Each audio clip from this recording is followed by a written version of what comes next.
संतान के रूप में कौन आता है? पूर्व जन्म के कर्मों से ही हमें इस जन्म में माता पिता, भाई बहन, पति पत्नी, प्रेमिका, मित्र शत्रु, सगे संबंधी इत्यादि संसार के जितने भी रिश्ते नाते हैं सब मिलते हैं, क्योंकि इन सब को हमें या तो कुछ देना होता है या इनसे कुछ लेना होता है। वैसे ही संतान के रूप में हमारा कोई पूर्व जन्म का संबंधी ही आकर जन्म लेता है, जिसे शास्त्रों में 4 प्रकार का बताया गया है। 1. अरणानुबंध पुत्र। पूर्व जन्म का कोई ऐसा जीव जिससे आपने ऋण लिया हो या उसका किसी भी प्रकार से धन नष्ट किया हो, वह आपके घर में संतान बनकर जन्म लेगा। वह अपना धन बीमारी में या व्यर्थ के कार्यों में तब तक नष्ट करेगा जब तक उसका पूरा हिसाब न हो जाए। 2. शत्रुपुत्र। पूर्व जन्म का कोई दुश्मन आपसे बदला लेने के लिए आपके घर में संतान बनकर आएगा। बड़ा होने पर वह माता पिता से मारपीट, झगड़ा करेगा या उन्हें सारी जिंदगी किसी न किसी प्रकार से सताता ही रहेगा। वह हमेशा कड़वा बोलकर उनकी बेइज्जती करेगा और उन्हें दुखी रखकर ही खुश होगा। 3. उदासीन पुत्र। इस प्रकार की संतान न तो माता पिता की सेवा करती है, न ही कोई सुख देती है।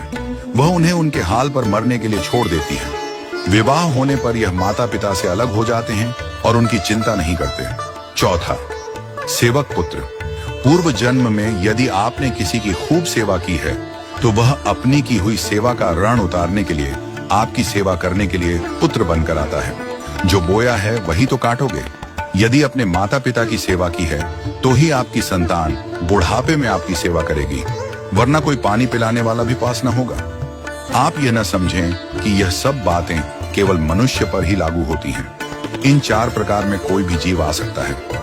यदि आपने किसी गाय की निस्वार्थ भाव से सेवा की है तो वह भी पुत्र या पुत्री बनकर आ सकती है। यदि आपने गाय को स्वार्थवश पालकर उसके दूध देना बंद करने के पश्चात उसे घर से निकाल दिया हो तो वह ऋणानुबंध पुत्र या पुत्री बनकर जन्म लेगी। यदि आपने किसी निर्दोष जीव को सताया है तो वह आपके जीवन में शत्रु बनकर आएगा।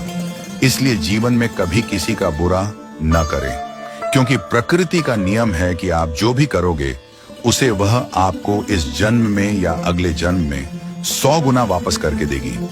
यदि आपने किसी को 1 रुपया दिया है तो समझो आपके खाते में 100 रुपया जमा हो गए हैं। यदि आपने किसी का 1 रुपया छीना है तो समझो आपकी जमा राशि से 100 रुपये निकल गए। जरा सोचिए, आप कौन सा धन साथ लेकर आए थे और कितना साथ लेकर जाओगे? जो चले गए वे कितना सोना चांदी साथ ले गए। मरने पर जो सोना चांदी धन दौलत बैंक में पड़ा रह गया, समझो वह व्यर्थ ही कमाया।